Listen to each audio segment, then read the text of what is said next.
Ok YouTube, le valet d'argent. Aujourd'hui, je vous présente une fausse pièce qui est extrêmement bien faite.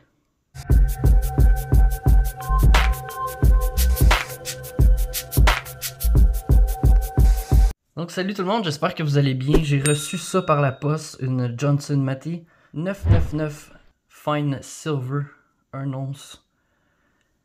J'en ai déjà présenté dans mes vidéos.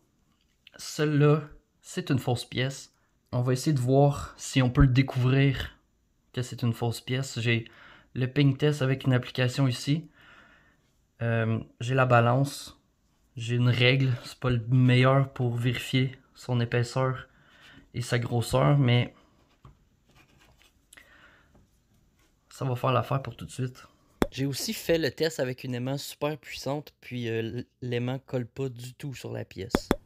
Donc avec la règle, les vrais lingots sont supposés d'être 50,4 mm. On peut voir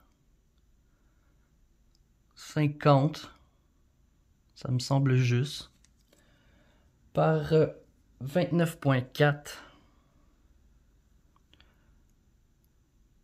C'est très très proche aussi, 29 qu'on voit ici, par 2,55. Donc 1, 2, 3, on a presque 3 mm ici. Je vous donnais les vraies grosseurs, c'est pratiquement la bonne grosseur.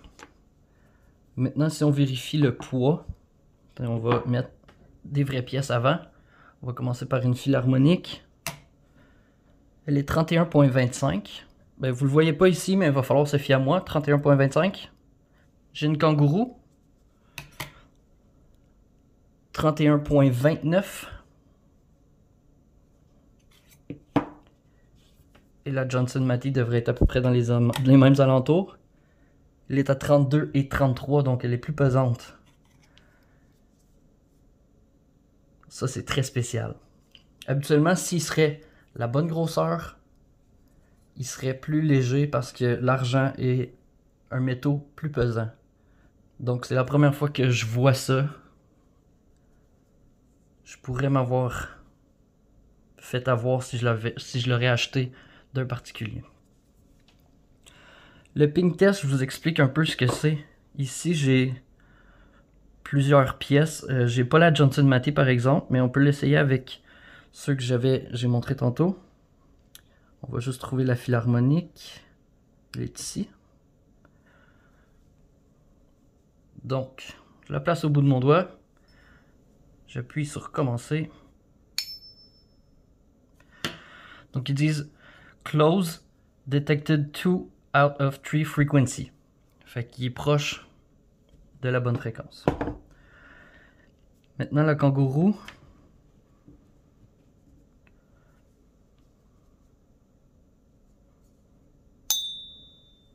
Lui aussi close detected 2 de 3 frequency. Là je vais juste vous montrer si je prends la philharmonique puis je le fais sur le kangourou. Ça dit que ça fonctionne pas, il le reconnaît pas. Ce que j'ai remarqué avec lui, c'est que si je prends... c'était quelle j'avais pris tantôt? La Buffalo, 1 once.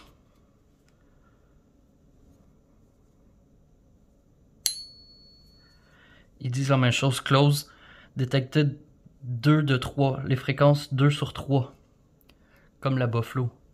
Donc même le ping test ne fonctionne pas pour celui-ci. Ce que j'ai pu savoir, c'est que c'était du brass et qui était recouvert d'une fine couche d'argent. Donc, la seule façon de savoir que c'est pas une vraie, eh bien c'est le numéro de série. Habituellement, il serait engravé. Là, il est juste écrit dans la pièce. Eh bien, moi, je le sais parce que je l'ai acheté et je l'ai payé 3 $. Donc, c'est clairement pas un vrai.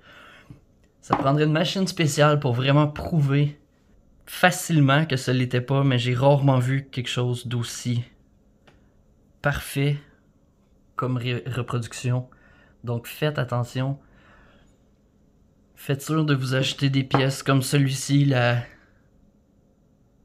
kangourou, avec le petit A dedans, le A. Je l'ai déjà montré dans une autre vidéo. essayez de vous prendre des pièces qui sont difficiles à copier. La Philharmonique est plutôt facile, il n'y a pas de sécurité dessus. Les Maple Leaf ont des sécurités. Les Sunshine ont des sécurités. Essayez d'acheter ces pièces-là au lieu des pièces un peu plus comme ça. Si vous n'êtes pas sûr de la personne que vous l'achetez, vous ne faites pas nécessairement confiance. Donc faites très très attention. C'est une pièce extrêmement bien faite. Donc ça va être tout pour ma vidéo aujourd'hui. J'espère que vous avez apprécié. Laissez-moi un petit message, un commentaire. Abonnez-vous si ce n'est pas déjà fait. Et on se voit pour une prochaine vidéo. Salut!